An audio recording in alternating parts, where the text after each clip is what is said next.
माघई मास महातिक कुंभना हावन कुंभना हावन हो।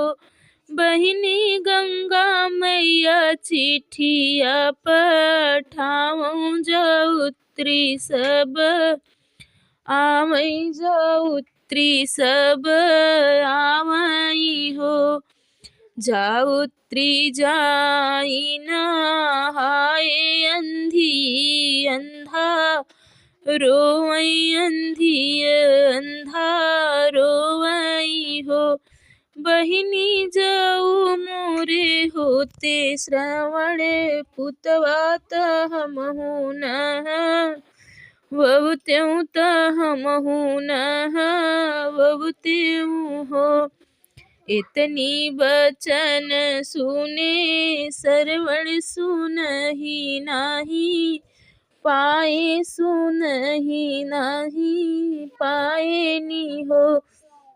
बहिनी आले आले बसवा कर टामैत चवरी बनामैत चवरी बनामई हो।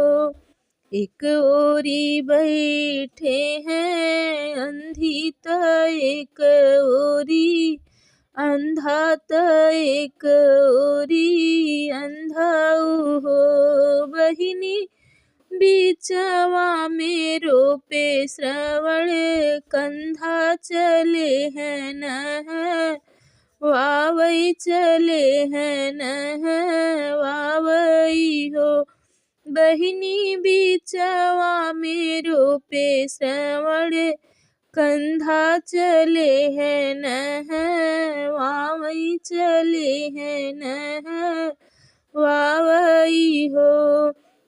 एक बन गई ले दूसर बन आवरौती सरबन हो। बेटा कतहूँ से जल भरी लौत हलक जुड़ा बहुत हलक जुड़ा बहुत हो। इहवान तरवा पोखरवा कहाँ से जल लाई हलक जुड़ा वाई हो। इहवान तरवा पोखरवा कहाँ से जल लाई हलक जुड़ा वाई हो। इस बउरान है श्रवण केऊ न बऊ राने केऊ न बऊ राने हो। श्रवण 12 कोस की अयोध्या पुरैन हलरई पुरैन हलरई हो। बेटा हवा से जल भरी लावऊ हलक जुड़ा वावऊ हलक जुड़ा वावऊ हो। एक कमंडल बोरे दूसरा कमंडल हो।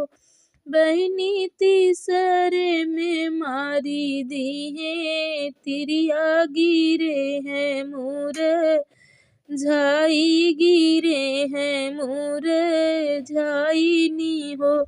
बहिनी तीसरे में मारी दी है तिरिया गिरे हैं मोर झाई गिरे हैं मोर झाई नी हो।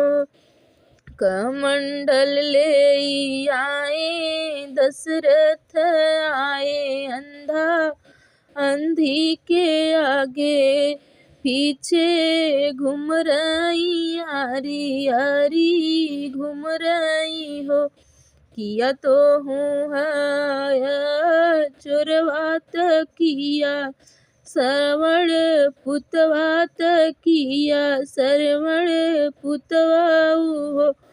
मुख नाही बोल मुख नाही बोले हो नाही हम हई चोरवा नहीं चरहिया नहीं चरिया हो नाही हम हई श्रवण पुतवात हम हई राजा दशरथ पनिया पियब पनिया पियब हो नहीं हम हई दशरथ पनिया पियउबई हो जैसे हम लजत हई वैसे राम बन जई है वैसे राम